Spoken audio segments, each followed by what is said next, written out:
আল্লাহর ওয়াস্তে সুদ খায়েন না, আল্লাহর ওয়াস্তে ঘুষে যায় না, আল্লাহর ওয়াস্তে আল্লাহর দোহাই দিয়ে বলছে দুর্নীতি করেন না, আল্লাহর ওয়াস্তে মানুষের সম্পদ আত্মসাৎ করেন না, আল্লাহকে ভয় করেন, আল্লাহর ওয়াস্তে করেন, আল্লাহর ওয়াস্তে ছেড়ে দেন। হাত জোর করে রিকোয়েস্ট করছি, সুদ খায়েন না।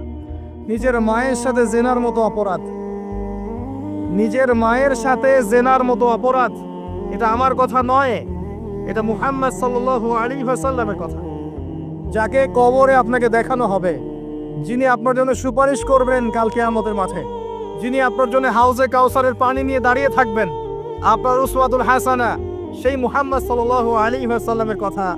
সুদ খেও না। এর সর্বনিম্ন পাপ নিজের মাকে বিয়ে করা, নিজের মায়ের সাথে জেনা করা।